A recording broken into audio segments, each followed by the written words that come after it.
السلام عليكم ورحمة الله وبركاته.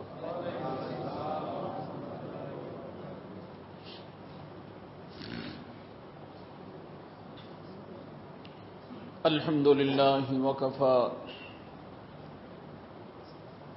والسلام على عباده الذين اصطفى.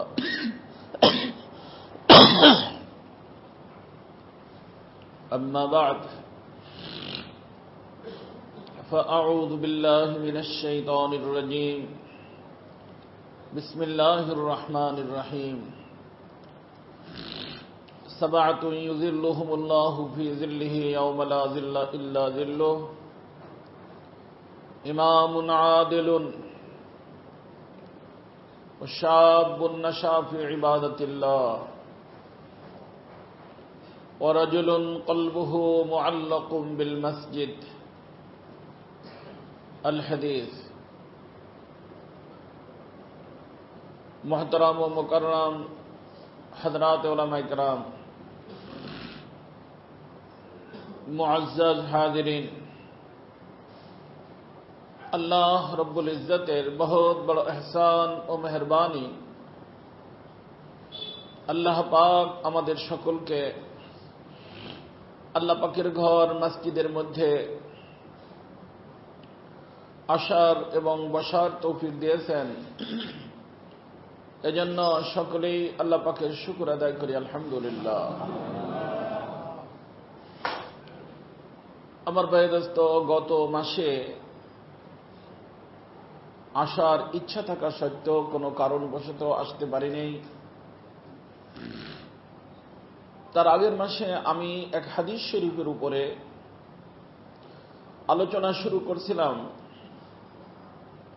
এবং ওয়াদা করছিলাম যে এই হাদিসকে পরিপূর্ণভাবে আপনাদের খিদমতে পেশ করার চেষ্টা করব।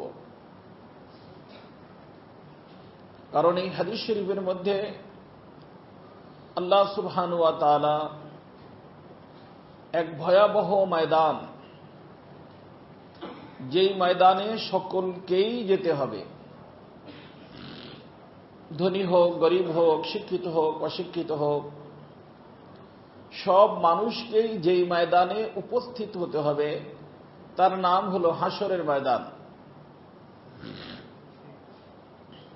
আর হাসরের ময়দান থেকেই আল্লাহ পাক দুই ধরনের টিকিট বিতরণ করবেন। একটা হলো আল্লাহ পাকের গেস্ট হাউস, জান্নাতের টিকিট, আর একটা হলো আল্লাহ পাকের জেলখানা, জাহান্নামের টিকিট। প্রত্যেকটা মানুষ ভয়ে থরথর করে কাঁপতে থাকবে। আত্মীয় স্বজন, বন্ধু বান্ধব কেউ কাউকে স্মরণ রাখবে না। এমনকি ব্লাড কানেকশন, আল্লাহ বলেন যে সেও তাদেরকে স্মরণ রাখবে না। ইয়াউমা ইয়াফিরুল মারউ মিন আখি, আখি মানে ভাই, ওয়া উম্মিহি মা, ওয়া আবিহি বাবা, ওয়া সাহিবাতিহি বিবি, ওয়া বানি আওলাদ। এদের সকলের সাথে অত্যন্ত নিকটতম সম্পর্ক। নিজের আওলাদের জন্য মানুষ জান দিয়ে দেয়, বিবির জন্য জান দিয়ে দেয়, বাবা মার জন্য জান দিয়ে দেয়। আল্লাহ তাআলা বলেন ওই ময়দানে যখন কোনো ব্যক্তি উপস্থিত হবে সে এর কেউ কাউকেই স্মরণ রাখবে না। স্মরণ তো রাখবেই না, বরং দেখলে পলায়ন করবে। ইয়াফিরু, ফাররা ইয়াফিরু মানে ভাইগে যাওয়া, চলে যাবে, যে আবার কিছু চাইয়া বসে কিনা, আমি তো আমার নিজের চিন্তাই বাঁচতেছি না, আবার পরের দেখার সুযোগ কোথায়। তো তার অর্থ আপনও যেখানে গিয়ে পর হয়ে যাবে। আপন কি হয়ে যাবে? এমন একটা ময়দানের নাম হাসরের ময়দান। আর এই ময়দানটা এমন যে এখানে না যে এখানে আমি গেলাম না, না গেলে কি, অমুক ময়দানে গেলাম না তো ঝামেলায় পড়লাম না, যেরকম হয় না দুনিয়াতে, এই ধরনের কোনো সুযোগ নেই, ওখানে যাইতেই হবে। হাদিস শরীফে দ্বারা আসছে আরাফার দিনে যখন যায় মানুষ, আমার মনে পড়ে যে যেখানেই থাকুক আরাফার দিন চতুর্দিক থেকে গাড়িতে, পায়দাল সব মানুষ কোন দিকে রূপ করে? আরাফার দিকে আসে। এনা যে শুধু ধনীরা আসে, এনা যে শুধু গরিবরা আসে, যে কোনো ব্যক্তিকে হজ হইতে হলে ফ্যানের দরকার নাই, এসি আছে, আমার সামনের এটা বন্ধ করে দেন একটু কষ্ট করে। আরাফায় আসতে হবে, চতুর্দিকটা মানুষ ছোটে কোন দিকে? আরাফার দিকে। তো ওইরকম যার যেখানে মৃত্যু হইছে বিশ্বের যে কোনো প্রান্তে, ওখানেই আল্লাহ পাক তাকে জীবিত করবেন। তো জীবিত হওয়ার পরে এদিক সেদিক না, রূপ কোন দিকে? সকলের রূপ একদিকে, সেটার নাম হলো হাসরের ময়দান। তার অর্থ হলো যে হাসরের ময়দান এমন একটা জায়গা, ইচ্ছায় অনিচ্ছায় সকলকেই সেখানে উপস্থিত হতে হবে। আর যেখানে গিয়ে মানুষ আপন পর বলতে কোনো কিছু মনে থাকবে না, আপনদেরকেও ভুলে যাবে, আপনদেরকেও ভুলে যাবে। এবং শুধু তাই না, জাহান্নাম যেটা আল্লাহ পাকের জেলখানা,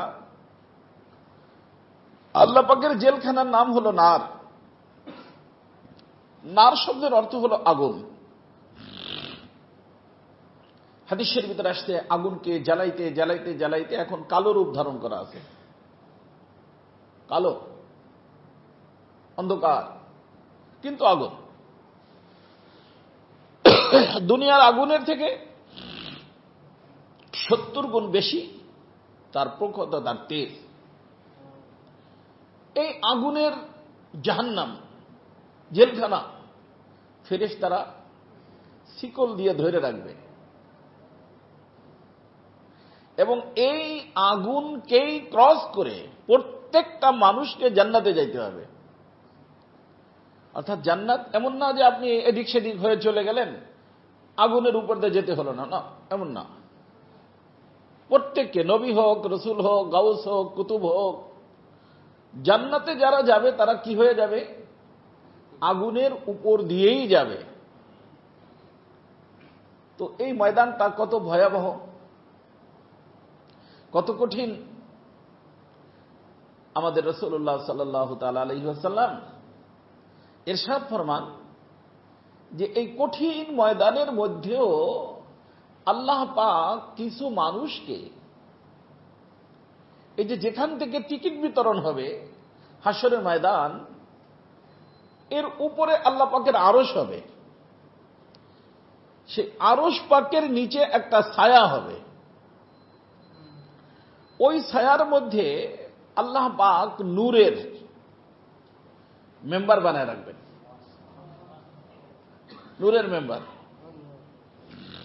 ওই নূরের মেম্বারের উপরে আল্লাহ পাক 7 প্রকার মানুষকে বসার সুযোগ দিয়ে দিবেন। তারা হাসরের ময়দানে থাকবে, কিন্তু হাসরের ময়দানের কোনো যে কষ্ট, অর্ধ হাত উপরে সূর্য, এর প্রখরতার কারণে জমিনটা তামার হয়ে যাবে। তামা কেন? কারণ তামার মধ্যে কারেন্টের তার দেখে না, তামার এর এক সাইডে কোনো কিছু হইলে অনেক দ্রুত অন্য সাইডে চলে যায়। তার অর্থ এর হিট, এর গরমটা এক জায়গায় থাকে না, সব জায়গায় চলে যায় অনেক দ্রুত। তো জমিনটা তামার হয়ে যাবে, অর্ধ হাত উপরে সূর্য থাকবে, আত্মীয় স্বজন যার যার তাকে ভুলে যাবে, জাহান্নামের আগুন ধাউ ধাউ করে জ্বলতেছে দেখা যাবে, তার উপর দিয়ে পুলসিরাত হবে, এটাও মানুষ দেখবে। এই ভয়াবহ পরিস্থিতির মধ্যে আল্লাহ পাক ওই যে মনে করেন একটা স্টেজ তৈরি করবেন, সেটা কোথায়? হাসরের আরশ পাকের নিচে। ওই স্টেজের উপরে বসার ব্যবস্থা আল্লাহ পাক 7 প্রকার মানুষকে করে দিবেন। কয় প্রকার? 7 প্রকার। এখন এই 7 প্রকারের যে কোনো এক প্রকার যদি আল্লাহ তাআলা আমাদেরকে হওয়ার তৌফিক দিয়ে দেন। আর হাদিস শরীফে আসছে, যাদেরকে আল্লাহ পাক আরশ পাকের ছায়ায় বসার তৌফিক দিবেন তাদেরকে আল্লাহ জাহান্নাম দিবেন না। কারণ কোন ব্যক্তিকে বিপদ থেকে ডাইকে আয় না। একটা লোককে আপনার বাসার সামনে দিয়ে যাচ্ছে, দৌড়িয়ে দিতে, কি ভাই, তাই আমাকে ডাকে দিয়ে দৌড় দিছে, আরে আমার বাসার ভিতর ঢুকো। তো বাসার ভিতর ঢুকলে তারে কি সে ডাকাতি করবে? সে তো আশ্রয় দিয়েছে। তো যে তাকে আশ্রয় দিয়েছে সে তাকে লুণ্ঠন করে না, সে তাকে ক্ষতি করে না, সে তাকে কষ্ট দেয় না। তো হাসরের ময়দান থেকে এই 7 প্রকার মানুষকে উঠাইয়া আল্লাহ পাক যে তাদেরকে আরশ পাকের ছায়ার নিচে আশ্রয় দান করবেন, তাদেরকে আর আল্লাহ তাআলা জাহান্নাম দিবেন না। কয় প্রকার? 7 প্রকার। এই 7 প্রকারের যে কোনো এক প্রকার হওয়ার জন্য চেষ্টা করতে হবে। সামনে যাইয়া না, এখান থেকে, হ্যাঁ, এই হায়াত থাকতে দুনিয়াতে। আর যে চাবে সে পাবে। এই টিকিট এমন না যে বাস সীমিত, আগে আসলে আগে পাবেন না। আল্লাহ পাক এটা রাখছেন, যে চাবে সে পাবে। যে চাবে, গরিবে চাইলে গরিবে পাবে, ধনী চাইলে ধনী পাবে, প্রেসিডেন্ট চাইলে প্রেসিডেন্ট পাবে, রিক্সাওয়ালা চাইলে রিক্সাওয়ালা পাবে, পুরুষরা চাইলে পুরুষরা পাবে, মহিলারা চাইলে মহিলারা পাবে। শেষ হয়ে যাবে না। হাসরের ময়দানও ছোট না, আর এই স্টেজও ছোট না যে বেশি মানুষ উঠলে ভরে ভেঙে যাবে, এখন আর আপনারা কি করেন না, আর ভিড়ভাট্টা করেন, এরকম না। আল্লাহ পাক এমন ভাবে বানাইছেন, যারা যারা আল্লাহর বান্দাদের ভিতর থেকে চাবে তাদেরকে আল্লাহ তাআলা দিবেন। আমরা চাই কিনা? হ্যাঁ, সবাই তো মুখস্থ করতে হবে 7 প্রকার। তারপরে নিজেকে মিলাইতে হবে যে আমি কোন প্রকারের ভিতরে আছি। সব প্রকার হওয়া তো মুশকিল, যে কোনো এক প্রকারও যদি আল্লাহ তাআলা হওয়ার তৌফিক দিয়ে দেন, ওইটাকে ধরে রাখতে হবে মজবুতির সাথে। আর কতদিন? ডিপারচার হওয়া পর্যন্ত। কতদিন? দেহের ভিতর আমি আছি, দেহের মধ্যে আমি বর্তমানে আছি, একদিন আসবে, নামতে হবে। এই নামার দিন পর্যন্ত ধরে রাখতে হবে। এই জন্য বলছি ডিপারচার, নামার দিন পর্যন্ত ধরে রাখতে হবে। এ না যে 1 মাস চললাম, তারপরে যে এখন নির্বাচনের সময় চললাম, নির্বাচন শেষ, এমপি হয়ে গেলাম, মন্ত্রী হয়ে গেলাম, বা একটা কিছু হয়ে গেলাম, বাস আমার পার্টি জিতে গেল, খালাস, সব শেষ। এরকম না, এইটাকে ধরে রাখতে হবে কতদিন? মৃত্যু পর্যন্ত।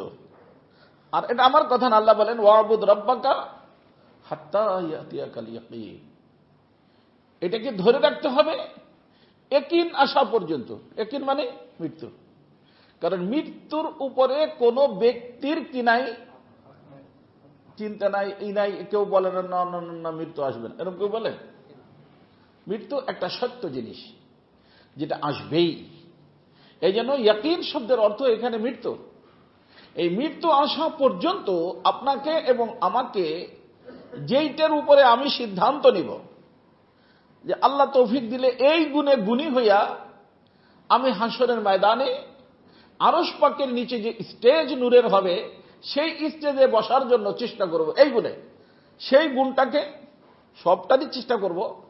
ওইটাকে কি করে রাখতে হবে? মজবুত করে ধরে রাখতে হবে। কথাটা কি বুঝে আসছে? আর আমি বলছি, যে চাবে সে পাবে, যে চাবে না সে পাবে না। আখিরাতের বিষয়টাই এমন। ওমান আরাদাল আখিরাতা ফাসালাহা সাইয়াহা ফাউলাইকা কানা সাইয়ুহুম মাশকুরা। আল্লাহ বলেন, আখিরাতকে যেই ব্যক্তি ইচ্ছা করে আখিরাতের জন্য যেই শ্রম দেওয়া দরকার, মেহনত করা দরকার, মেহনত করবে। এনাদের ব্যবসায়ীকে ব্যবসা করব, ও মার্কেটে যায় না, তো ব্যবসা হবে?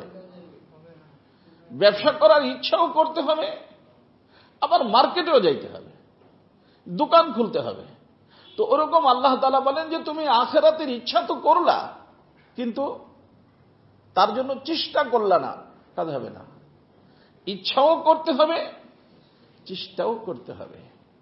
এই দোনোটা জিনিস যখন একসাথে হবে, আল্লাহ বলেন ফাউলাইকা কানা সাইয়ুহুম মাশকুরা, বান্দা শুনে রাখো, তাহলে তোমার এই শ্রম, তোমার মেহনত এটা বেকার যাবে না, বরং এটাকে আমি মূল্যায়ন করব এবং তুমি যতটুক শ্রম দিলা তার থেকে অনেক বেশি বেশি গুণে আমি তোমাকে পুরস্কৃত করব। ইচ্ছা আছে না ইনশাআল্লাহ সবাই? আমি ওই মাসে যখন আলোচনা শুরু করছিলাম, দুই প্রকার লোকের কথা বলছিলাম। দেখেন,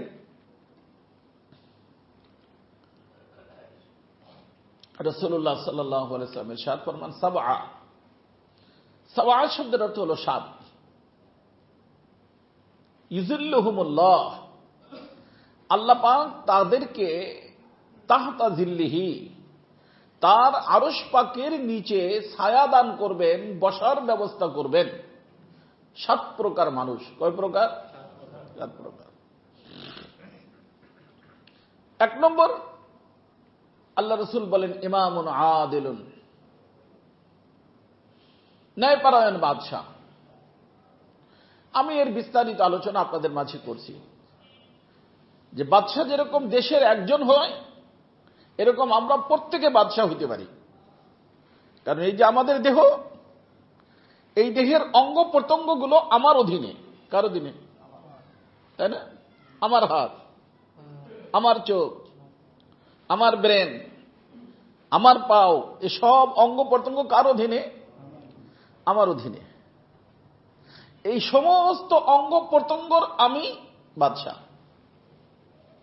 এগুলোকে যদি আমি আল্লাহর হুকুম, রসুলের তরিকায় কি করি? পরিচালিত করি, তাহলে আমিও কিয়ামতের দিন দেশের বাদশাহ হইয়া দেশ সঠিকভাবে পরিচালনা করলে সে যেরকম ন্যায়পরায়ণ বাদশাহ হইয়া আরশ পাকের ছায়া পাবে, যেই ব্যক্তি তার দেহের সমস্ত অঙ্গ প্রত্যঙ্গগুলোকে আল্লাহর হুকুম রসুলের তরিকায় পরিচালিত করবে, সেও ন্যায়পরায়ণ বাদশাহ হিসেবে আল্লাহর দরবারে উপস্থিত হয়ে যাবে।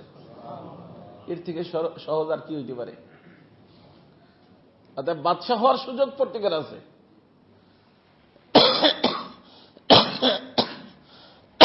আমি আপনাদেরকে বলছি, ফ্যাক্টরি আছে আপনার, এই যে মানুষের অসন্তুষ্টি, গন্ডগোল, হাঙ্গামা, ফাসাদ,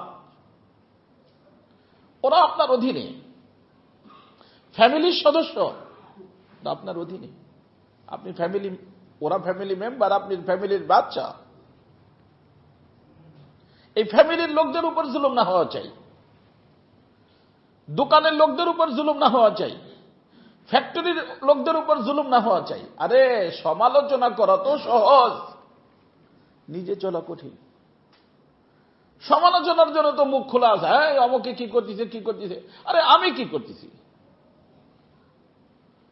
আমি কি আমার অধীনস্থ যারা আছে তাদের হক আদায় করতেছি? এটা খেয়াল করা দরকার। সে কি করতেছে তারা তো আল্লাহ বুঝবে, আমি কি করতেছি আমাকে আল্লাহ ধরবেন। আমি আমার ফ্যামিলির যত সদস্য আছে তাদের যে হক আছে সেই হক আমি দিচ্ছি কিনা, আমার এলাকার যে লোকজন আছে তাদের যে হক আমার উপর আছে আমি তাদের হক আদায় করতেছি কিনা, আমার দোকান, আমার ফ্যাক্টরি, আমার ইন্ডাস্ট্রি, আমার অধীনে কত মানুষ আছে তাদের হক আমি আদায় করতেছি কিনা। এটা হলো ফিকির করার জিনিস, এটা হলো দেখার জিনিস। এটা না দেখা সমালোচনা, এজন্য সমালোচনা সহজ রে বাবা। এজন্য আমাদের এক বুজুর্গ বলতেন যে মানুষ যখন কোনো ব্যক্তির সমালোচনা করে আঙ্গুল উঠায়, কি উঠায়? ওই যে এই লোকটা দেখো, এই যে তার দিকে কয়টা আঙ্গুল? একটা। নিজের দিকে কয়টা? এই তিনটা নিজের দিকে, নিচের তিনটা, এই ডাইনের তিনটা কয়দিন থেকে নিজের দিকে। ওই বুজুর্গ বলতেন যে তুমি যখন একটা আঙ্গুল উঠে তার দিকে সমালোচনা করতেছ, তোমার আঙ্গুল বলতেছে তার দিকে তুমি একবার দেখো, তোমার দিকে তুমি তিনবার দেখো। তার দিকে তুমি দেখতেছ, তোমার দিকেও তো দেখো। তোমার কি পজিশন? অমুকের ইনকাম হালাল না, তোমারটা কটুক হালাল। ফিকির করো। আল্লাহ তো নেতারায়ণ বাদশাহ, এটা প্রত্যেকটা মানুষের হওয়ার সুযোগ আছে, আমার আলোচনার ভিতরে পাবেন, এখানেই আলোচনা করছি। দ্বিতীয় নম্বর, আল্লাহ রসুল বলেন শাবুন নাশা ফি ইবাদাতিল্লাহ, ওই যুবক, যেই যুবক তার যৌবনকে আল্লাহর ইবাদতে লাগিয়েছে। এই যুবকরা, এখন যেরকম তোমাকে ডান্ডা মারার সুযোগ আছে, ইবাদত করার তো সুযোগ আছে। খালি মানুষকে ডান্ডা মেরো না। বর্তমানে সব যুবকদেরকে তাদের লাইফ ধ্বংস করার জন্য এই রাজনীতিবিদরা চেষ্টা করতেছে, তাদের হাতে ডান্ডা তুলে দিচ্ছে। কলেজ ভার্সিটিতে পড়ে, ডান্ডা তাদের হাতে। ও ডান্ডা পার্টি যদি একবার হয়ে যায়, জীবনে লেখাপড়া করবে না। এজন্য যুবকরা খবরদার, খবরদার বাবা, ডান্ডা পার্টিতে যোগ দিও না। রাজনীতি করতে মনে চাই করো, নিষেধ করি না আমি, কিন্তু জুলুম কার উপরে করো না। একজন মানুষের উপর তুমি জুলুম করলা, একজনকে তুমি ডান্ডা মারলা, হ্যাঁ, যে কোনো ব্যক্তিকে, হাসরে ময়দানে কি উপায় হবে তোমার বলো? সে তো আসবে, সে তো আল্লাহর নিকটে ফরিয়াদ করবে, আল্লাহ এই লোকটা, আমি পথিক, আমি পথ দিয়ে যাচ্ছিলাম, খামাখায় আমাকে ডান্ডা মারছে, তার সাথে আমার কোনো দুশ্মনী ছিল না, সে আমাকে চিনে না, আমি তাকে চিনি না। আমার রসুল বলছেন কিয়ামতের পূর্বে এমন হবে, যে ব্যক্তি হত্যা করবে সে জানবে না যে কেন হত্যা করলাম, আর যে হত্যা হয়ে যাবে সে বুঝবে না যে আমি কেন হত্যা হইলাম। কিন্তু তারপরেও রসুল বলেন কেলাহুমা ফিন্নার, যে হত্যা করলো সেও জাহান্নামী, যে হত্যা হইল সেও জাহান্নামী। সাহাবাই কেরাম বলেন আল কাতিল ফামাল মাকতুল, ইয়া রাসূলুল্লাহ, যে হত্যা করলো সে জাহান্নামে যাবে তো বুঝে ধরে, অন্যায় করছে। যে ব্যক্তি হত্যা হইল সে কোন জাহান্নামে যাবে। আল্লাহ রসুল বলেন সেও তো আসছিল হত্যা করার জন্য। কথা বলেননি? দুই গ্রুপ কিসের জন্য আসে? মায়ের খাইতে আসে না মারতে আসে? কথা বলে না। দোনো গ্রুপের নিয়ত কি? একেবারে মানে ময়দান খালি করে ফেলবো, মারতে মারতে এমন একেবারে মানে রোড পরিষ্কার করে ফেলবো। তো দোনো গ্রুপের নিয়ত মারা না মার খাওয়া? রাসূল বলেন ও আসতে মারতে, এও আসতে মারতে, দোনো জনের নিয়ত মারা। একজন মরছে, একজন মারছে। যে মারছে সেও জাহান্নামী, যে মরছে সেও জাহান্নামী। কিসের কারণে? নিয়তের কারণে।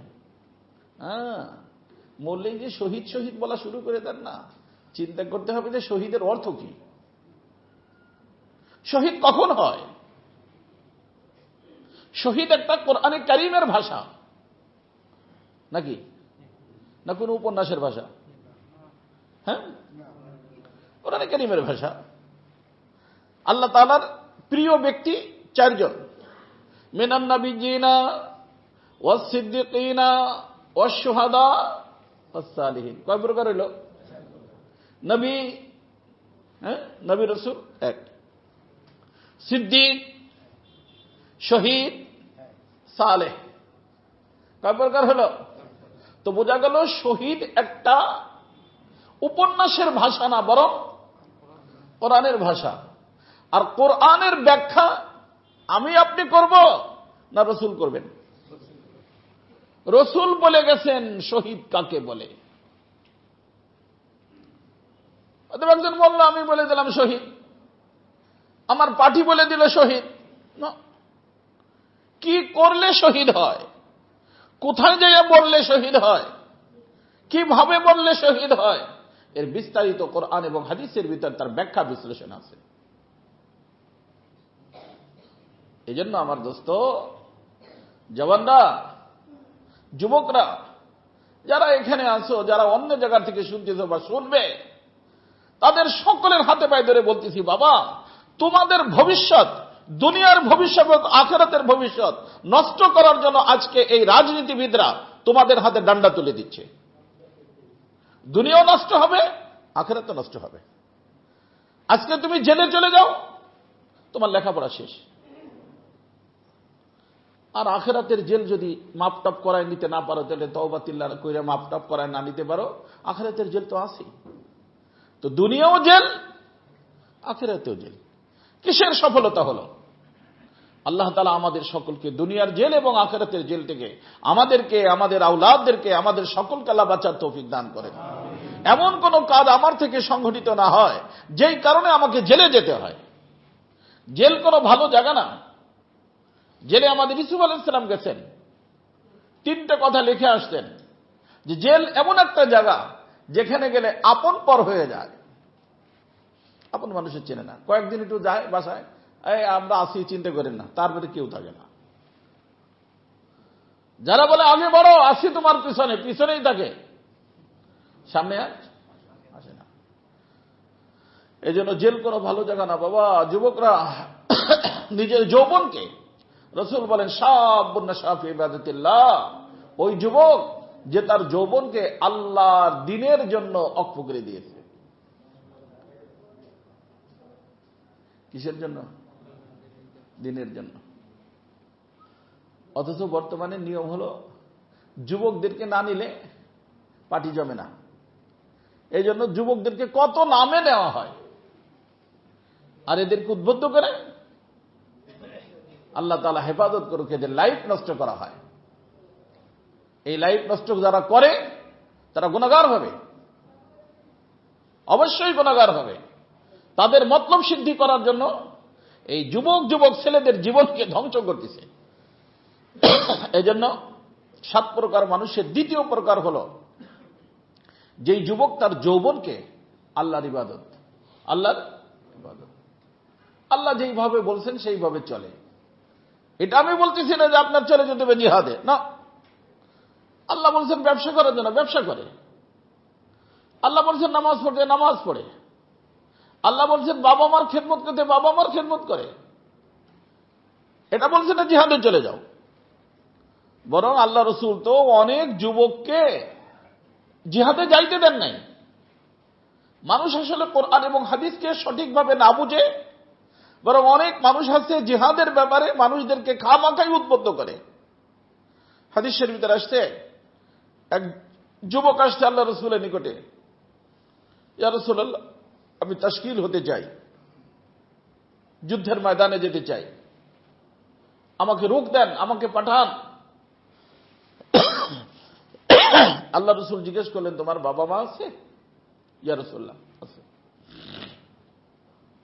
আল্লাহ রাসূল জিজ্ঞেস করলেন, তুমি যখন আসতেছিলা অনুমতি নিয়ে আসতো? জি। বলে, তোমার বাবা মার কি পরিস্থিতি ছিল বলো তো দেখি। ইয়া রাসূলুল্লাহ, তারা দুজন কান্না করতেছিল, কারণ আমি ছাড়া আর তাদেরকে দেখার মতো কেউ নাই। যেহেতু আমি দ্বীনের রাস্তায় আসতেছি, বিদায় তো দিছে, চোখের পানি দিয়ে বিদায় দিয়েছে, কান্না করতে করতে বিদায় দিয়েছে। আল্লাহ রাসূল সাল্লাল্লাহু আলাইহি ওয়াসাল্লাম বলে যে না, তোমাকে আমি রুখ দিব না, তুমি বাসায় যাও, বাসায় যাইয়া যেইভাবে বাবা মাকে কান্না করায় আসছো, তুমি যাইয়া তাদেরকে তোমাকে রূপ দেই নেই এই কথা বলে তাদের মুখে হাসি ফুটানোর চেষ্টা করো, আর তাদেরকে খুশি করো। তাদেরকে যদি খুশি করতে পারো, এইটাই তোমার জন্য জিহাদ। এইটাই তোমার জন্য কি? ফাজাহিদ ফীহিমা, ওই বাবা মার ভিতরে জিহাদ করো, ফিল্ডে যেতে হবে না। তোমার জিহাদ কোথায়? হ্যাঁ, বাবা মা, বাবা মার খেদমত করো, কামাই রোজগার করো। এক সময় ছিল বাবা মা কামাই রোজগার করে তোমারে খাওয়াইছে, এখন তারা বার্ধক্যতা চলে গেছে, কামাই করতে পারে না, এখন তোমার দায়িত্ব হলো কামাই করে বাবা মারে খাওয়ানো। যাও ওখানে যে জিহাদ করো। তো জিহাদে লাগাইছেন কোথায়? ময়দানে পাঠাইছেন না বাবা মার খেদমতে পাঠাইছেন? আরে হাদিস শরীফ, আমি এদিক সেদিক কিছু বলি না, হাদিস শরীফ। এই জন্য যুবকরা খুব খেয়াল রাখবা বাবা, নিজের জীবনকে আল্লাহর হুকুম রসুলের তরিকা, আল্লাহর হুকুম রসুলের তরিকা এর ভিতর লাগাবা। এ টু জেড আল্লাহর হুকুম, রাসূলের তরিকা, বাস। এই দুই জিনিসের নাম ইবাদত। এই দুই জিনিস অনুযায়ী যদি তোমার লাইফ, তোমার জীবন হয়ে যায় বাল্যকাল থেকে, যৌবন কাল থেকে, তো আল্লাহ রাসূল বলেন যে এই যুবক ভিআইপি যুবক, একে আমি আমার আরশ পাকের ছায়ার নিচে তার সিটের ব্যবস্থা করে দেব।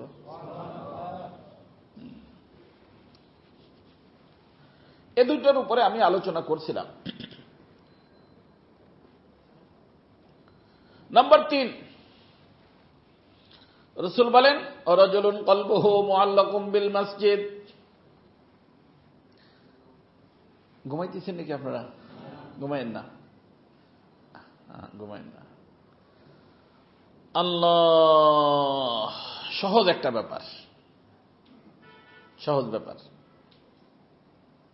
আগের দুটো একটু কঠিন, এটা সহজ। আমাদেরকে আল্লাহ তাআলা বানাইছেন ইবাদতের জন্য। কিসের জন্য? ইবাদতের জন্য। ওমা খালাকতুল জিন্না ওয়াল ইনসা ইল্লা লিয়াবুদুন, ইবাদতের জন্য। আর প্রত্যেকটা ধর্মের মানুষের একটা ইবাদতখানা থাকে, যেখানে মানুষ ইবাদত করে। আমাদের ইবাদতখানার নাম হলো মসজিদ। এই যে যেখানে আমরা বসে আছি, এটার নাম মসজিদ। এটা আল্লাহ পাকের ঘর, বানাইছেন ইবাদতের জন্য। তার অর্থ হলো থাকবো ইবাদতখানায়। কি বলেন? বানাইছেন কিসের জন্য? ইবাদতের জন্য বানাইছেন। থাকবো কোথায়? ইবাদতখানায়। কিন্তু আল্লাহ তাআলা অন্য কিছু জিম্মেদারিও দিয়ে রাখছেন। আওলাদের দেখাশোনা, বিবির দেখাশোনা, বিভিন্ন ধরনের জিম্মেদারি আল্লাহ পাক দিয়েছেন। তো আল্লাহ তাআলা বলেন যে ইবাদতখানায় সবসময় থাকা লাগবে না তোর। ইবাদতের নির্ধারিত কিছু ইবাদত আছে, ওইগুলোকে করার জন্য ইবাদতখানায় আসবা। কিন্তু এই ইবাদতখানার থেকে যখন বের হয়ে যাবা, তোমার দেহ যাবে, তুমি যাবা না। তোমার দেহ যাবে, কিন্তু তুমি মসজিদে ওই ইবাদতখানায় থাকবা। কি দিলটা কোথায় থাকবে? সে যখন যাবে তখন আল্লাহর সাথে কথা বলবে যে আল্লাহ, কারণ এটা মাহবুবের ঘর। কার ঘর? যে কোনো ব্যক্তি তার প্রিয় ব্যক্তির নিকটে থাকতে, তার ঘরে বসতে ভালো লাগে না খারাপ লাগে? ভালো লাগে। ঘরটা কার? আমার আল্লাহর, আমার মাহবুবের ঘর। হ্যাঁ, মাহবুবের ঘর দেখলেই ভালো লাগে, মাহবুবের ঘরে বসতে ভালো লাগে, মাহবুবের ঘরে থাকতে ভালো লাগে। হ্যাঁ, এই জন্য এ মজনু বিচারা এরে একবার বলছে যাও এরে বনবাসে দিয়ে এসো, ঝামেলা করে শুধু। তো দুই লোকে নিয়ে যাচ্ছে, হঠাৎ করে যেখান থেকে নিয়ে যাচ্ছে ওইখান দিয়া লায়লার ঘর নজর আসছে।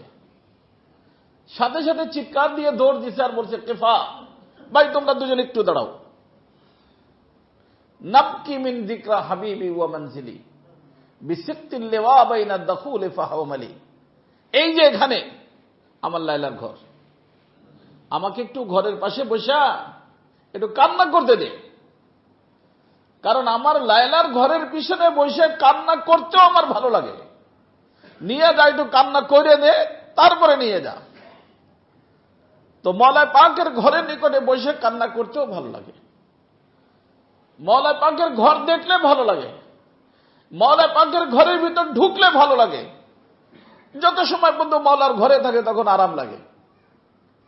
মওলার ঘর শুধু বাইতুল্লাহ শরীফ না, এটাও আল্লাহর ঘর। এটা কার ঘর? এজন্য আমার রাসূল বলেন যে একটা মাছ সে পানির ভিতরে যেরকম শান্তি পায়, একজন মাওলাওয়ালা মানুষ সে মাওলার ঘরে যখন আসে ওরকম সে শান্তি পায়। পানির ভিতর ভালো লাগে মাছের। মাওলাওয়ালা মানুষ যে কি ওয়ালা মানুষ? মাওলা বলা মানুষ, মাওলার সাথে যার সম্পর্ক, আল্লাহর সাথে যার সম্পর্ক, এমন ব্যক্তি যখন মাওলার ঘরে ঢুকে ওই মাছ যেরকম শান্তি পায় ওই ব্যক্তি এরকম শান্তি পায়, তার বের হতে মনে চায় না। জেনে শুনছেন না যে এক ব্যক্তি মিনতি মানুষ ছিল কিন্তু আল্লাহ ওয়ালা ছিল।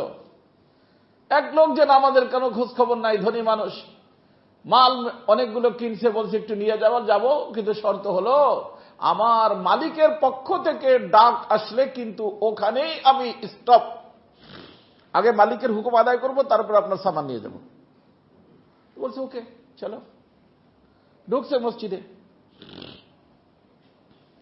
অনেক সময় হয়ে যাবে রে না, সে বাইরে ওই যে ব্যাগ ইসের কাছে দাঁড়ায় রয়েছে। অনেক সময় পরে জানলা দিয়া দেখে তারে ডাক যে, ভাই তোমারে কোন জিনিসে ধরে রাখলো মসজিদের ভিতরে, সব মানুষ বাইরে আসলো, তুমি বেরিয়েছিস না, কোন জিনিসে ধরে রাখলো? ওখান থেকে সে উত্তর দিচ্ছে, যে জিনিসে তোমাকে ভিতরে ঢুকতে দেয় নাই সে যে আমাকে বাইরে আসতে দেয় না। আমি ভিতরে বসে রয়েছি নিজের ইচ্ছায় না, বরং মালিকের ইচ্ছায়। মা আসাবাকা মিন হাসানাতিন ফামিন আল্লাহ, যে কোনো ভালো কাজ আমার থেকে হয়, আমার মাওলা কাজটা নেন। আমি নামাজ পড়ি না, আমার মাওলা আমাকে নামাজে দাঁড়া করে দেন। আরে দাঁড়া, তুই নামাজে সুবহানাল্লাহ পড়, তোর সুবহানাল্লাহ আমার নিকটে ভালো লাগে। সুবহানা রাব্বিয়াল আলা পড়, তোর এই সুবহানা রাব্বিয়াল আলা আমার নিকটে ভালো লাগে। আল্লাহ পাক যাকে ভালোবাসেন আল্লাহ পাক তাকে ইবাদতের ভিতর লাগাই দেন। এই জন্য ইবাদত আমি করি না, বরং আমার মাওলা আমার দ্বারা কাজ নেন। উনি বলছেন যে যেই সত্তায় তোমাকে ভিতরে ঢুকতে দিচ্ছেন না, ওই সত্তায় আমাকে যে বাইরে আসতে দিচ্ছেন না। একটার পর একটা, এক তসবিহ পড়ি আর এক তসবির কথা মনে পড়ে, এক তসবিহ পড়ি আর এক তসবির কথা মনে পড়ে। হ্যাঁ, তো মাওলাওয়ালা মানুষ যারা হয়, মাওলার ঘরে তার ভালো লাগে। তো আল্লাহ রাসূল বলেন যে রাজুলুন কলবুহু মুআল্লাকুম বিল মসজিদ, ওই ব্যক্তিকে আল্লাহ পাক আরশ পাকের ছায়া দান করবেন যেই ব্যক্তি মসজিদ থেকে বের তো হয়ে গেল, মসজিদ থেকে বের হয়ে গেল, কিন্তু দিলের সম্পর্ক কিসের সাথে? মসজিদের সাথে। দিলের সম্পর্ক মসজিদের সাথে। আবার কখন মালিক ডাক দিবে, যাইতেছি তো দুনিয়ার কাজে, কিন্তু আবার কখন মালিক ডাক দিবে। মালিক ডাক দিছে, বাহিরে যে বাহিরের কাজ করতেছে, মালিকের পক্ষ থেকে ডাক আসতে সাথে সাথে সব ভুলে যায়। এই জন্য মালিকও কত সুন্দর মালিক আমাদের, তিনি শব্দ একটা বলছেন, আল্লাহু আকবার, আল্লাহু আকবার। কি অর্থ? হে আমার বান্দারা, হে আমার বন্ধুরা, যে কোনো কাজে বিজি, যে কোনো কাজে বিজি, আরে শুনো, আমি মহান, আমি তোমাদেরকে ডাক দিচ্ছি। যেই কাজ করতেছি ওই কাজ বড় না, আমার কাজ বড়। কি বলেন? আল্লাহ বলেন আমি বড়। অর্থাৎ তুমি যার সাথে লাগিয়ে আসো ছোট, ছোটকে ছাড়ো, বড়টাকে সারা দিয়া বড়র ইবাদতখানায় আসো, তাহলে কি পাবা? হাইয়া আলাল ফালাহ, তোমার জীবন ধন্য হয়ে যাবে, দুনিয়ার জীবন ধন্য হয়ে যাবে, আখিরাতের জীবন ধন্য হয়ে যাবে। যার কারণে হযরতে সাহাবায়ে কেরাম, আল্লাহ ওয়ালা মানুষ যারা ছিলেন, আযান হওয়ার পরে কোন ব্যক্তি দুনিয়ার কোন কাজ করছেন এমন সাবিত নেই। বরং আমার রাসূল সম্পর্কে আমাদের আম্মি জান আয়েশা সিদ্দিকা রাদিয়াল্লাহু তাআলা বলেন যে আল্লাহ রাসূল সাল্লাল্লাহু আলাইহি সাল্লাম, আমরা স্ত্রীরা বসতাম, আল্লাহ রাসূল বসতেন, স্বামী স্ত্রীর কথা বলতেন, স্বামী স্ত্রীর আলাপ আলোচনা করতেন, কিন্তু এর ভিতরে আযানের আওয়াজ আসত। আযানের আওয়াজ আসার সাথে সাথে ফাতাগায়্যারা ওয়াজহু রাসূলিল্লাহ সাল্লাল্লাহু আলাইহি সাল্লাম, আল্লাহ রাসূলের চেহারা মুবারকের ভিতর পরিবর্তন চলে আসত। এবং আমাদের সাথে আল্লাহ রাসূল এমন আচরণ করতেন কেমন যেন রাসূল আমাদেরকে চিনেন না। এই আওয়াজ আসার আগেই আলাপ আলোচনা চলতেছে, স্বামী স্ত্রীর আলোচনা। আযানের সাথে সাথে ভুলে গেছেন যে আমার স্ত্রী, কারণ মুয়াজ্জিন কি বলছে? আল্লাহু আকবার, আল্লাহু আকবার। এই জন্য হাদিস শরীফে আসছে, একবার হযরতে বেলাল রাদিয়াল্লাহু তাআলা আনহু আসতেন, আসার পরে বলছেন আসসালাতু কায়মা। রাসূল একটু ঘুমায় গেছিলেন,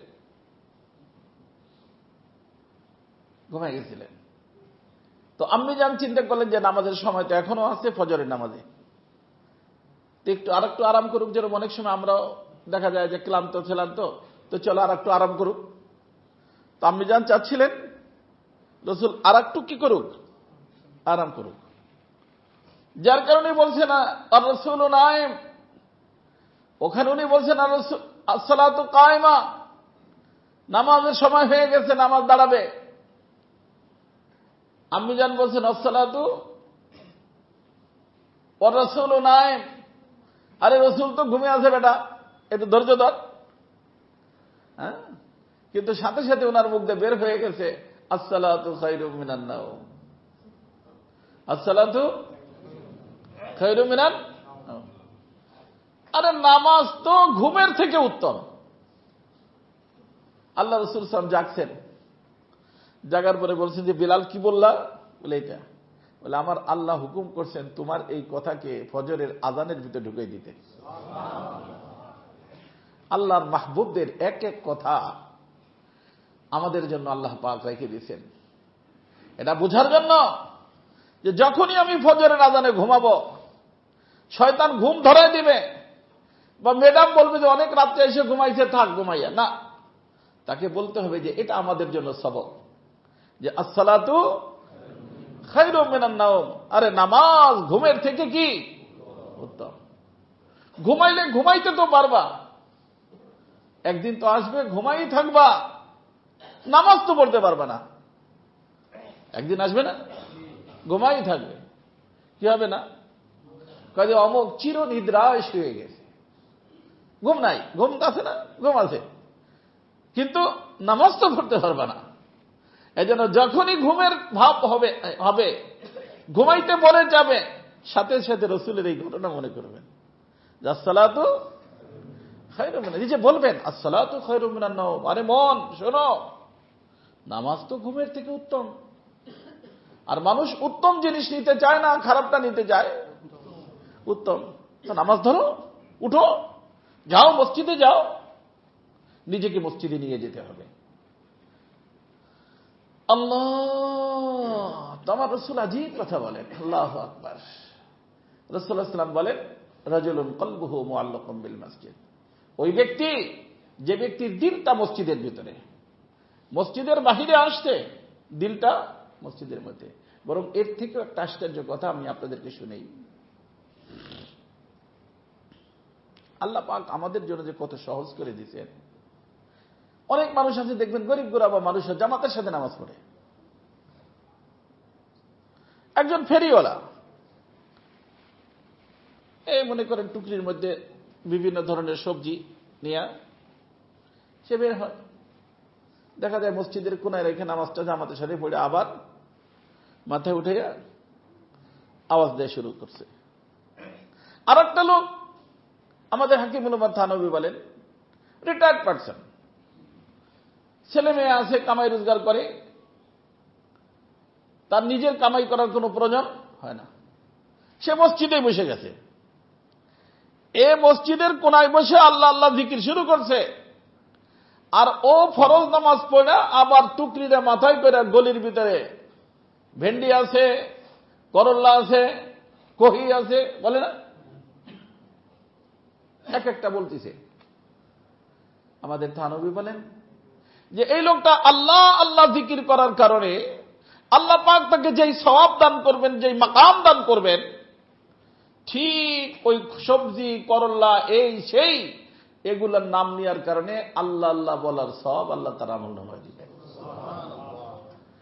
কারণ সে মসজিদ থেকে বের হয়ে গেছে বের হওয়ার জন্য না, কারণ সে বলে যায় আল্লাহ মন তো চায় তোমার ঘরে বসে থাকি, মন তো চায় মাহবুব তোমাকে ছেড়ে কোথাও না যাই, কিন্তু তুমি যে একটু দায়িত্ব দিয়ে রাখছো, সেই দায়িত্ব যদি আমি না যাই তাহলে ওদের রুটি রোজগারের ব্যবস্থা হবে না, ডাল ভাতের ব্যবস্থা হবে না, সেই জন্য যাচ্ছি, মন চায় না তারপরে যাই। তো এই মন চায় না তারপরে যাই, এই যাওয়াটা তার যাওয়া না, আমার রাসূল বলেন যে মসজিদে বসে থাকলে যেই সওয়াব, যাওয়ার পরেও আল্লাহ তাআলা তাকে সেই সওয়াব দান করবেন। এইভাবে মসজিদের সাথে আমাদের দিলের সম্পর্ক থাকতে হবে। তার অর্থ কি? নামাজ অফিসে পড়তে হবে, বাসায় পড়তে হবে, কোথায়? আল্লাহর ঘরে। বুঝে আসছে না দোস্ত? এই জন্য জামাত এতই একটা গুরুত্বপূর্ণ জিনিস। জামাত তরককারী ব্যক্তির পরে আল্লাহ রসুল যে ধমকির কথা বলছেন, এত কঠিন ধমকি আল্লাহ রসুল রাহমাতুল লিল আলামিন কোন জায়গায় দেন নাই। এক হাদিসের মধ্যে আসছে, এক হাদিস শরীফের ভিতরে আসছে যে একজন মুমিন এবং কাফেরের মাঝে পার্থক্যকারী জিনিস হলো নামাজ। এই যে মনে করেন এখানে দোকান, বা আমি দুনিয়ার কোনো কাজ করতেছি, আল্লাহু আকবার বলার পরে আমি যদি সেই কাজে বিজি থাকি, ব্যস্ত থাকি, তার অর্থ কি বলেন তো দেখি? আল্লাহ মহান, আমার কাম কর্মে এইটা বুঝে আসতেছে, না দোকানদারি মহান?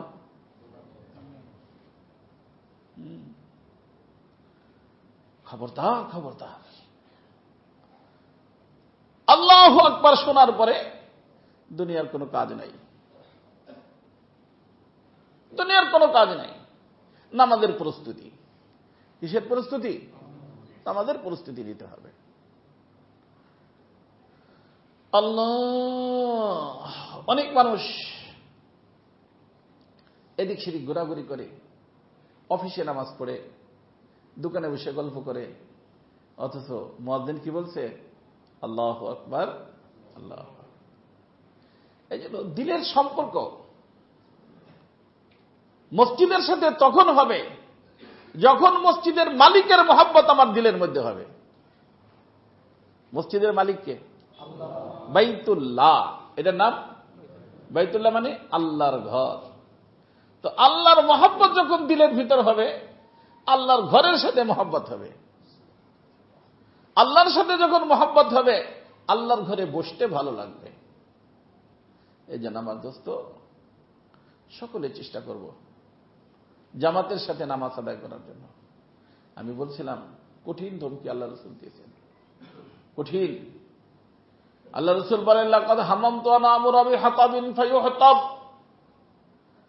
আমার মন চায়, মন চায়।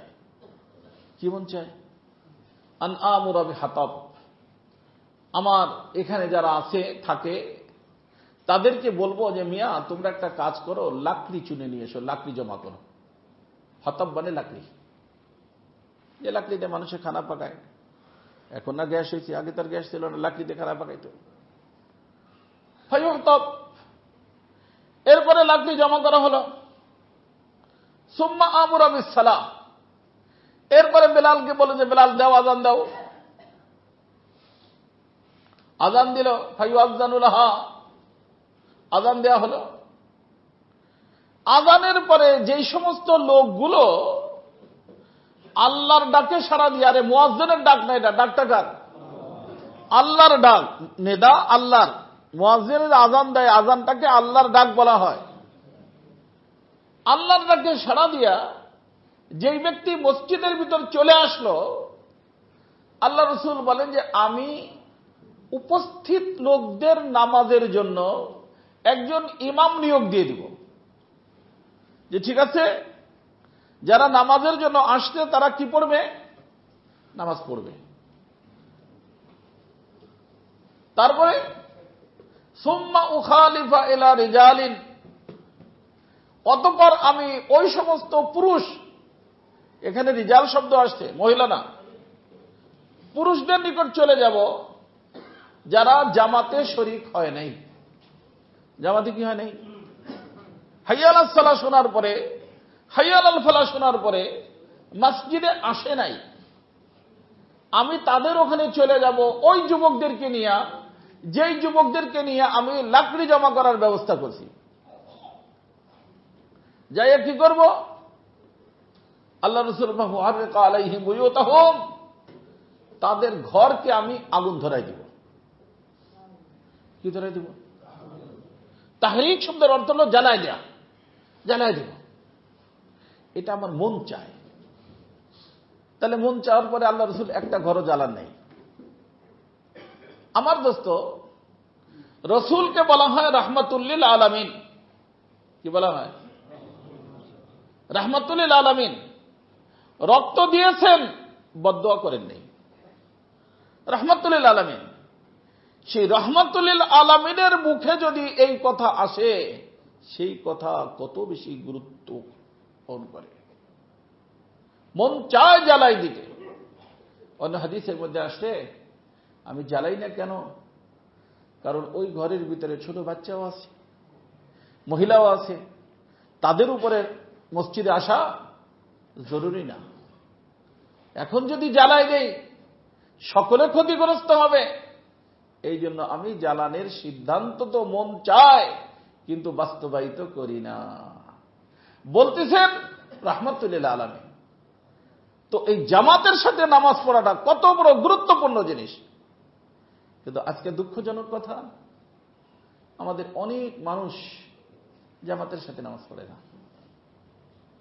দোকানে যায়, দোকানের ভিতর পড়ে নেয়। অফিসে যায়, অফিসের ভিতর পড়ে নেয়। এবং বুঝায় যে মাশাআল্লাহ আমি অনেক বড় দিনদার। হয়তো হুজুর অফিসের ভিতর নামাজের জায়গা রাখছি। কেন? নামাজের টাইমে নামাজ ওইখানে মসজিদে পড়া যায় না? হ্যালো হ্যালো পরে করেন, হ্যালো হ্যালো তো করবেনই। অল্প সময়ের জন্য হ্যালো হ্যালো বন্ধ রাখেন। অনেক মানুষ আছে মসজিদের ভিতরে হ্যালো হ্যালো করে। অনেক বেশি দুঃখজনক কথা। একজন উকিলের চেম্বারে হ্যালো হ্যালো করার অনুমতি নাই, ম্যাজিস্ট্রেটের ওখানে হ্যালো হ্যালো করতে পারেন না, ডাক্তারের ওখানে হ্যালো হ্যালো করতে পারেন না, আহকামুল হাকিমিন আল্লাহ সুবহানাহু ওয়া তাআলার দরবারে হ্যালো হ্যালো করার সাহস কিভাবে পান? কিভাবে সাহস পান? এটা কি ছোট মোটো কিছু মনে করছেন? আমাদের প্রেসিডেন্ট সাহেবের প্রেসিডেন্ট হাউস হেরে দামি না এটা দামি? হ্যাঁ, আরে কটুক দামি, লক্ষ লক্ষ গুণ দামি এইটার। এটার কি? আপনার ঘরের যে দাম ওইটার ওই একই দাম, কিন্তু এইটা হলো আল্লাহর ঘর। কার ঘর? তো ওখানে তো 1 কিলোমিটার দূর থেকে মোবাইল বন্ধ করে দেন। আর এখানে মোবাইল হুজুর ভুলে গেছি বলেন না। আবার অনেকে ইচ্ছা করে কথা বলে আল্লাহর ঘরের মধ্যে। আর যদি একজন একটু সভাপতি সেক্রেটারি একটু হয়, বোঝেন না, তার জন্য সব জায়েজ, মসজিদের ভিতরে জায়েজ। আল্লাহ পাকের ঘর, এখানে আসবেন চিন্তা ফিকির করে আসবেন যে আমি আহকামুল হাকিমিন আল্লাহ সুবহানাহু ওয়া তাআলার দরবারে যাচ্ছি, আল্লাহর দরবারে। এদিকে খেয়াল রাখবো, জামাতের সাথে নামাজ পড়ার চেষ্টা করবো, পারবো না ইনশাআল্লাহ। দিলটার সম্পর্ক মাওলা পাকের সাথে রাখবো, মাওলার ঘরের সাথে রাখবো। রাসূল বলেন যে তুমি যদি ঘর থেকে বেরো হয়ে গেছো আর দিলটা যদি ঘরে থাকে, তাহলে তুমি বাহিরে না, বরং তুমি মাওলা পাকের ঘরে। 24 ঘন্টা তুমি মাওলা পাকের ঘরে। আর এই ধরনের দিলওয়ালা মানুষ যেটা হবে, সেই দিলওয়ালা মানুষটাকে আল্লাহ পাক আরশ পাকের ছায়া দান করবেন। কয়জন হলো? 3 জন। ন্যায়পরায়ণ বাদশা, ওই যুবক যে যার যৌবনকে আল্লাহর ইবাদতে লাগাইছে, আর 3 নম্বর হলো যার দিল মসজিদের সাথে সম্পর্ক। আরো কয়েক মিনিট আছে, কয়েক মিনিট বলেই আর একজন কমসে কম হয়ে যান।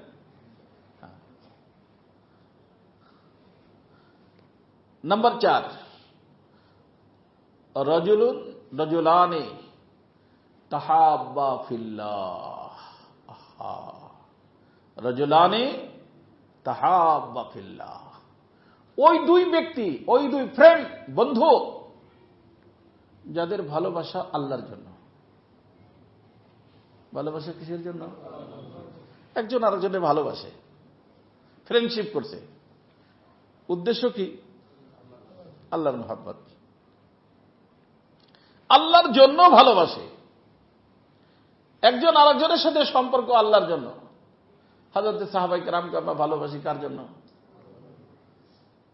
সমস্ত ইমাম, ইমাম আবু হানিফা, ইমাম শাফি, ইমাম মালিক, আহমদ ইবনে হাম্বল, এদেরকে ভালোবাসি না? জুনায়েদ বাগদাদি, হযরত মুঈনুদ্দিন চিশতি, আরো যত বুজুর্গানে দিন আছেন, এদেরকে ভালোবাসি কিসের জন্য? আল্লাহর জন্য। এর কারোর সাথে আমাদের সম্পর্ক দুনিয়ার জন্য না। অনেককে আমরা চিনি না, দেখি নেই। কত মানুষ আছে সাহাবায়ে কেরামকে দেখি নেই, তাবিঈনদেরকে দেখি নেই, তাবিঈনদেরকে দেখি নেই। আমার রাসূল বলেন, যারা এই পারস্পরিক আল্লাহর জন্য ভালোবাসা করবে, যদি এরা এমন হয় যে একজন আরেকজনকে চিনে না, একজন তাকে মাশরিকে আর একজন তাকে মাগরিবে, দেখা হয়নি। আজকে এই যে আমরা ফিলিস্তিন মুসলমানদেরকে ভালোবাসি কিনা? চোখের পানি ফেলতেছি, তাদের জন্য দোয়া করতেছি। কত মানুষ আমাকে জিজ্ঞাসা করে, হুজুর ওখানে টাকা পয়সা পাঠানোর কোনো লাইন কাট হয়েছে কিনা? আমি এখনো জানি না। যদি এরকম কোনো লাইন হয় বিশ্বস্ত, আমি বলবো, কিন্তু এখনো আমার জানা নাই। চোখের পানি ফেলতেছি কিসের কারণে? আল্লাহর জন্য ভালোবাসা। ভালোবাসা কিসের জন্য? আল্লাহর জন্য ভালোবাসা। রাসূল বলেন যে এরকম ভালোবাসা যারা করবে, পরিচয় নাই, হাসরের ময়দানে আল্লাহ পাক এদের দুজনের পরিচয়ের দায়িত্ব আল্লাহ তাআলা নিজে নিয়ে নেবেন। আল্লাহ বলেন যে এই যে ইমাম আবু হানিফা যাকে তুমি মহব্বত করতা, এই যে আবু বকর সিদ্দিক, এই যে ওমর ফারুক, এই হযরত উসমান, এই হযরত আবু যর গফারি, যাদেরকে তুমি মহব্বত করতা, ইনি মুঈনুদ্দিন চিশতি যাকে তুমি মহব্বত করতা, আল্লাহ তাআলা কি করাই দিবেন? পরিচয় করাই দিবেন। আর এই একজন আর একজনের সাথে পরিচয় হওয়ার পরে এক ফিল্ডে, এক স্টেজে দুজন বসা থাকবেন। রাজুলানি তাহাব্বা ফিল্লাহ, যারা পারস্পরিক আল্লাহর জন্য। দেখা যাবে যে আপনি বসছেন, তো মুঈনুদ্দিন চিশতি রাহমাতুল্লাহ সামনে পেয়ে ফেসে গেছে। মনের ভিতর কত ভালো লাগবে যে যাকে দেখি নেই তাই আজকে এখানে দেখলাম। অনেকদিন বলে না যে হুজুর অনেক দিন আপনার কথা শুনি কিন্তু দেখি না, আজকে দেখলাম। এরকম বলে, ভালো লাগে যে লোকটা মহব্বত করে। দেখার ইচ্ছা ছিল, দেখে নাই, আজকে দেখছে। 2 বছর 3 বছর 4 বছর ধরে বেচারা ইচ্ছা করে রাখছে, দেখতে পারে নাই। তো এরকম আমরা পুরো জীবন কেটে গেল, যারে ভালোবাসলাম তারে দেখলাম না। কিন্তু আল্লাহ বলেন যে তোর এই ভালোবাসা বৃথা যাবে না। ভালোবাসার কারণে দুজনকে আমি একই স্টেজে বসাই দিয়া পরিচয়ও করাই দিব যে এরা হলো তারা যাদেরকে তুমি ভালোবাসতা। এবং আরো একটা আশ্চর্যের বিষয় হলো,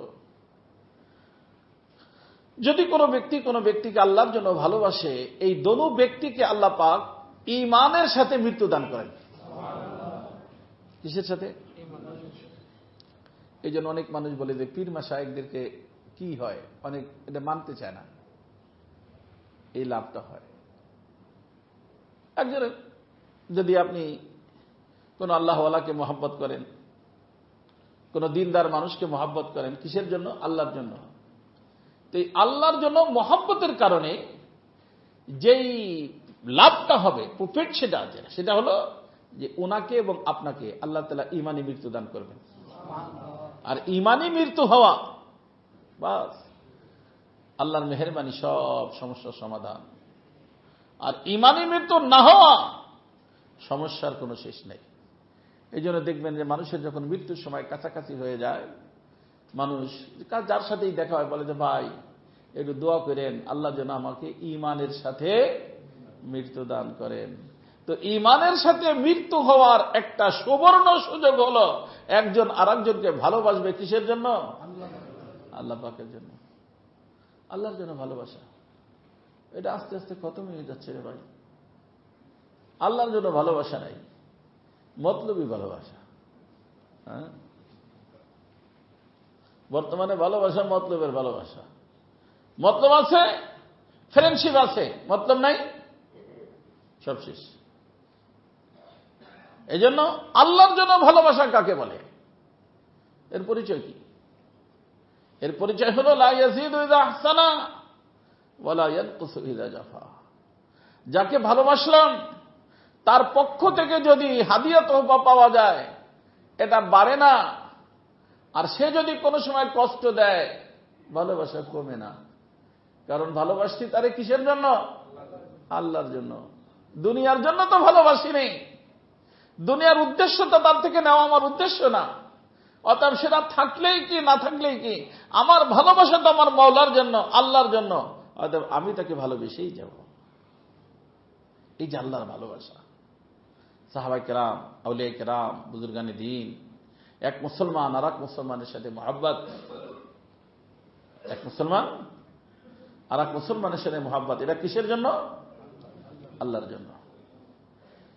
আমার রাসূল বলেন, এই আল্লাহর জন্য যারা কি করবে, ভালোবাসা করবে, তাদেরকেও আল্লাহ পাক আরশ পাকের ছায়া দান করবেন। এগুলো একটু সহজ না, কিন্তু নিয়তকে খালি ঠিক করতে হবে, নিয়ত ঠিক করতে হবে। এই বুজুর্গরা, ওলামায়ে কেরাম, দিনদার নেককার মানুষ, তবে ভালোবাসবেন। ভালোবাসার মেয়ার কি, মাপকাঠি কি? যারে আল্লাহ ভালোবাসে তারে আপনি ভালোবাসবেন, তখন সেই ভালোবাসাটা আল্লাহর জন্য হবে। তাই হুজুর আমি অমক খান্দে ভালোবাসি, অমক নায়িকারে ভালোবাসি, আই লাইক, দেখছেন কেন না? আল্লাহ যারে ভালোবাসেন আপনি তারে ভালোবাসেন, আল্লাহর জন্য ভালোবাসা হইল? কথা বুঝে না। কাজে হুজুর একেবারে আল্লাহর জন্য অমক নায়ক নায়িকারে আমি ভালোবাসি। কার জন্য ভালোবাসে? হ্যাঁ, আরে আল্লাহই তো হেরে ভালোবাসে না। আল্লাহর জন্য ভালোবাসতে হবে তাকে, যার ভালোবাসায় কে খুশি? আল্লাহ খুশি। ওই যে যার নাম নিলেন ওরে ভালোবাসে তো আল্লাহ খুশি না রে বাপজান। এই জন্য তারে যতই ভালোবাসেন ওই ভালোবাসা কিসের জন্য না? আল্লাহর জন্য না। বরং বললাম না, যে যাকে ভালোবাসবে তারে আল্লাহ ওখানে জমা করবেন আল্লাহর জন্য ভালোবাসা হইলে, এবং আল্লাহ নিজে পরিচয় করাই দিবেন এই ব্যক্তি সে যাকে তুমি ভালোবাসতা। আর যারা আল্লাহর জন্য হবে না, এই যে এদেরকে ভালোবাসবে, তাদের সাথে তারা তো ওই আরশ পাকের ছায়ার নিচে থাকবে, যেখানে থাকবে সেখানে পাঠাই দিবে রে বাবা তোমারে, যাও ভালোবাসো তারে। এই জন্য আল্লাহর জন্য ভালোবাসার কথাটা মনে রাখবেন, যে যেই ভালোবাসায় কে খুশি? আল্লাহ খুশি। একটা মেয়ের আপনি ভালোবাসেন, কাজে হুজুর একটা আল্লাহর জন্য ভালোবাসি ওরে আমি। মেয়েরে ভালোবাসে একেবারে কিসের জন্য? আল্লাহর জন্য। মেয়ে একটা বলে যে ওরে আমি ভালোবাসি আল্লাহর জন্য। মাঝে মধ্যে আমি এমনি পত্রিকা পড়ি, যে মোবাইলের ভিতরে মাঝে মধ্যে আসে। ওই দিন দেখলাম যে এক টেডি মহিলা হেরানি করে আর এক বেটায় মানে ফোন করছে যে ম্যাডাম আমি একজনে ভালোবাসতাম, বছর পূর্তি হয়ে গেছে, সেই জন্য দেখা করার সিদ্ধান্ত নিলাম, দেখা করছি, কিন্তু আমি একটু মোটা মানুষ, আমার লোক মুটু বলে, ও দেখা ওর ভালোবাসা খতম হয়ে গেছে। 1 বছর পরে ভালোবাসা কি? তো ওই মহিলাটাই লিখছে, ওই মহিলাটা তারে বলছে যে আপনাদের ভালোবাসা ছিল না, এমনি সম্পর্ক ছিল, ভালোবাসা ছিল না। ভালোবাসা হইলে মোটা আর পাতলার কারণে আপনার ভালোবাসা কি হইতো না? খতম হইতো না। ভালো। তারপরে সে যা বলার বলছে, নাউজুবিল্লাহ মিন যালিক।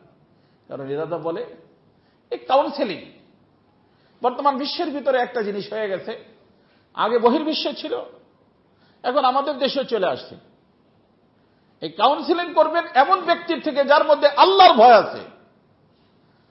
আপনি ভালোবাসতেন একটা লেডিরে, এখন সে যদি বলে যে না লেডিসের সাথে সম্পর্ক রাখবেন, এনজয় করবেন, কারণ এটা করলে আপনার শরীর স্বাস্থ্য ভালো থাকবে, ও তো একটারে করে এই পারিশান হয়েছে, আরো 10টার সাথে করবে। এই কাউন্সিলিং এর কারণে মানুষ মানুষ হবে না, বরং আরো মানুষ অমানুষ হয়ে যাবে। এই জন্য আল্লাহ ওয়ালার নিকট নিয়ে যাবেন কাউন্সিলিং এর জন্য, যে আমার ছেলে মেয়েকে ভালোবেসে ফেলছে, আমার ছেলের ঘুম নাই, হ্যাঁ খাওয়া নাই, আমি কি করতে পারি? ওনা আল্লাহ ওয়ালার নিকট নিয়ে এসেন, ওনার হাতে রাইখে আপনি বের হয়ে যান। এই আল্লাহ ওয়ালা যখন কাউন্সিলিং করবে, ইনশাআল্লাহ আল্লাহ পাকের মেহেরবানিতে দেখবেন কয়েকদিনের ভিতরে আপনার ছেলে ঠিক হয়ে গেছে। কারণ যেই জায়গায় ও কানেক্টেড ওখানে জাহান্নামের রাস্তা, আর জাহান্নামের রাস্তায় কি নাই? শান্তি নাই। ওকে যদি ওখান থেকে ডিসকানেক্ট করে জান্নাতের রাস্তায় কানেক্টেড আল্লাহ ওরা করায় দেন, সাথে সাথে ওর জীবনে শান্তি আসা শুরু হয়ে যাবে, ওর ঘুম আসা শুরু হয়ে যাবে, আপনার ঘরের ভিতরে শান্তি চলে আসবে। কথা কি বুঝতেছেন না বুঝেন না আপনারা? ওখানে নিয়ে যাবেন না, ওখানে তোর জীবন আরো ধ্বংস হবে, আরো শেষ হবে, যেগুলো হচ্ছে বর্তমানে। কারণ আমি পড়ার পরে দেখলাম যে সেই মহিলা লিখছে যে আপনি ভালোবাসবেন যে আপনাকে মহব্বত করবে। হ্যাঁ, অথচ যেই ভালোবাসার কথা বলছে, এ ভালোবাসা বৈধ না অবৈধ? হ্যাঁ, তো অবৈধ ভালোবাসার কারণে মানুষের জীবনে শান্তি কিভাবে আসে? কারণ শান্তির জায়গা জান্নাত, অশান্তির জায়গা জাহান্নাম। যেই কাজে মানুষকে জান্নাতে নিয়ে যাবে, খোদার কসম ওই কাজের ভিতরে অশান্তি নাই। আর যেই কাজে মানুষকে জাহান্নামে নিয়ে যাবে, আল্লাহর কসম ওই কাজের ভিতরে শান্তি নেই। জান্নাতের রাস্তায় অশান্তি নাই, জাহান্নামের রাস্তায়। এরকম আই লাভ ইউ দিলে, মেয়েদের সাথে সম্পর্ক করলে, এটা জান্নাতের রাস্তা না জাহান্নামের রাস্তা? তো জাহান্নামের রাস্তা ধরবে আর শান্তি পাবে? ওরে, এই বিজ্ঞান ওই বিজ্ঞান, কিসের বিজ্ঞান পড়ছো আল্লাহ জানে, তুমি জানো? নাথিং। এর কোনো মূল্য নাই তোমার এই কাউন্সিলিং এর। তুমি তো তাকে জাহান্নামের দিকে দিয়ে দিচ্ছ। আর জাহান্নামের ভিতর শান্তি কিভাবে পাবে সে? জাহান্নাম তো আল্লাহ বানাইছেনই অশান্তির জন্য। যাই হোক আমার দোস্ত, সময় শেষ। তো একজন আরেকজনকে ভালোবাসবো কার জন্য? সেটা কখন? যেই ভালোবাসায় আল্লাহ রাজি। যেই ভালোবাসায় কে রাজি? যেই ভালোবাসায় আল্লাহ রাজি না, যারে ভালোবাসলে তার অর্থ আল্লাহর যারা মাহবুব, মনে রাখতে পারবেন না? আল্লাহর যারা, আল্লাহ যাদেরকে ভালোবাসেন, আমি তারে ভালোবাসবো, আমি তাকে ভালোবাসবো। আল্লাহওয়ালা মানুষ, নেককার মানুষ, দিনদার মানুষ, তাদেরকে আমি আল্লাহর জন্য ভালোবাসবো। এই আল্লাহর জন্য ভালোবাসলে আল্লাহ পাক ওই ব্যক্তিকে, এই দোনো ব্যক্তিকে আল্লাহ পাক আরশ পাকের ছায়া দান করবেন। 7 প্রকারে 3 প্রকার 4 প্রকার বললাম, থাকলো কয় প্রকার? আবার যদি আল্লাহ পাক হায়াতে বাঁচা রাখে, আসার তৌফিক হয়, ইনশাআল্লাহ আলোচনা করব। সুবহানাল্লাহ বিহামদিহি, সুবহানাল্লাহ। দিছেন ওই যে বাক্স,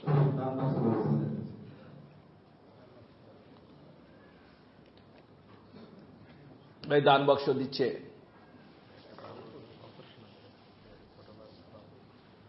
অপারেশন, আল্লাহ তাআলা মেহেরবানি। এই আপনারা যারা আছেন, এই যে হাসরের ময়দানে যাওয়া লাগবে না, হিসাব কিতাব দেয়া লাগবে না, এরকম কোন নেতা বা এমন কোন বুজুর্গ মানুষ এখানে আছেন? হ্যাঁ, আছেন? সবার দেয়া লাগবে কিন্তু। এই জন্য যে কোনো মুহূর্তেই মৌত আসতে পারে। এই জন্য কেউ কারো উপর জুলুম করেন না, মেহেরবানি করে। যে নির্বাচন আসছে, এই পার্টির লোক ওই পার্টিতে ধরতেছে, এই পার্টির লোক ওই পার্টিতে গ্রেফতার করতেছে, খালি খবরটা দিয়ে দিলেই যে এই লোক এই করে, পুলিশ আয়া পড়বে, তারে ধরে নিয়ে যাবে। ধরে তো নিয়ে যাবে রে বাবা, কিন্তু এখানে তারা যদি ধরায় দাও আর নাজায়েজ ধরায় দাও, কেমন নাজায়েজ, তাইলে কিয়ামতের দিন ফেরেশতারা তোমারে ধরে জাহান্নামের দিকে নিয়ে যাবে। বুঝে আসছে না? এখান তো জামিন হয়, ওখানে কি জামিন হবে? হ্যাঁ, জামিন করতে কেউ যাবে, লয়ার থাকবে, কিচ্ছু থাকবে না। এই জন্য আখিরাতকে সামনে রেখে নিজের জীবনটাকে চালানোর জন্য চেষ্টা করবে। তারা যাবে না ইনশাআল্লাহ। যে যে পার্টি করার করেন, কিন্তু কেউ জুলুম করেন না। পার্টি করেন, এটা করবেনই, এটা আমি নিষেধ করব না, কিন্তু কেউ কারো উপর কি করবো না, জুলুম করব না। জালেমের সাথে আল্লাহ নাই, মনে রাখবেন, জালেমের সাথে আল্লাহ নাই। আল্লাহ হলেন মাজলুমের সাথে। মাজলুম ধনী হইলে মাজলুম, গরিব হইলে মাজলুম। জালেম যেই হোক, জালেমের সাথে আল্লাহ নাই। আর যার সাথে মাওলা নাই, তার সাথে কিছুই নাই। যার সাথে মাওলা নাই, তার সাথে কিছুই নাই। কিছুতে কিছু হবে না বাবা। এই জন্য খবরদার কেউ জুলুম করবো না। আর এই কয়েকটা মাস সুন্দরভাবে যেন কাটে। ওখানে তো ফিলিস্তিনের মানুষ মুসলমানদের উপরে অমুসলিমরা হামলা করতেছে, আর আমাদের দেশে কি কথা বলে না, মুসলমানদের উপর হামলা। ওইটা বেশি কঠিন না এটা বেশি কঠিন? ওখানের জন্য চোখের পানি বেশি পড়ার দরকার না এখানের জন্য? এখানের জন্য। কারণ ওখানে অমুসলিম মুসলমানদেরকে মারতেছে, আর এখানে মুসলমান মুসলমানদেরকে মারতেছে। যে মারতেছে সে মুসলমান, যে মার খাইতেছে সে মুসলমান। এটা তো ভালো লক্ষণ নাকি? আর এই দিয়া আমাদেরকে দেখে খেলতেছে, হাসতেছে, আমাদেরকে নিয়ে খেলনা করতে চাচ্ছে, আমাদেরকে খেলনা বানাইতে চাচ্ছে। তারা মুসলিম না অমুসলিম? মুসলিম। তারা আমাদের কোন পার্টির বন্ধু? কোন পার্টিরই বন্ধু না, কারণ দোনো পার্টি তো মুসলমান। মুসলমানদের বন্ধু কখনো অমুসলিম হইতে পারে না। ইহুদি হোক, নাসারা হোক, অগ্নিপূজক হোক, হিন্দু হোক, সব অমুসলিম। আর আমার রাসূল বলেন আল কুফরু মিল্লাতুন ওয়াহিদা, সমস্ত কাফের এক। সমস্ত কাফের কি? এই জন্য আমাদের এই গ্রাম্য ভাষায় রসুন দেখছেন না 10-15টা, কিন্তু পিছন দিয়ে কি এক জায়গায় একটাই, রসুনের মতো বিভিন্ন নামে বিভিন্ন জায়গায়, কিন্তু সবগুলো কি এক। মুসলমানদের শত্রু, মুসলমানদের শত্রু। অতএব আমাদের দেশ, আমাদের দেশবাসী এবং আমাদের যারা বিশেষভাবে রাজনীতিবিদ, তারা যেন মুসলমান হইয়া এই সমস্ত অমুসলিমদের খেলনা না হয়ে যায়, আর এই দেশের উপরে তাদের কোনো কন্ট্রোল এবং নিয়ন্ত্রণ না হয়। এইভাবেই কিন্তু তারা নিয়ন্ত্রণ করে, এইভাবেই কিন্তু তারা দেশের ভিতর ঢোকে। ভাই তোমাদের অনেক বেশি গন্ডগোল, এই গন্ডগোল নিরসনের জন্য আমাদের কিছুদিন তোমাদের এখানে অবস্থান করা দরকার, নাহলে তোমরা মারামারি ধরাধরি করে সমস্যা হইতে পারে। তারা অবস্থান করে আমাদের মারামারি ঠেকানোর জন্য, না আমাদেরকে আরো মারামারি লাগাই দেওয়ার জন্য? লাগাই দেওয়ার জন্য। এই বাস্তব বিষয়টাকে মনে রাখা তারপরে সময় কাটানোর চেষ্টা করব, এবং প্রত্যেকটা মুহূর্ত দোয়া করবো আল্লাহর নিকটে যে যারা এই ময়দানে আছে তাদেরকে যেন এই বুঝটা আল্লাহ তাআলা দিয়ে দেন। আল্লাহুম্মা সাল্লি আলা সাইয়্যিদিনা মাওলানা মুহাম্মদ সালাতান তুনাজ্জিনা বিহা মিন জামিল আহওয়ালি ওয়াল আফাত ওয়া তাকদি লানা বিহা জামিআল হাজাত ওয়া তুতাহহিরুনা বিহা মিন জামি'is সাইয়্যাত ওয়া তুতাহহিরুনা বিহা মিন জামি'is সাইয়্যাত ওয়া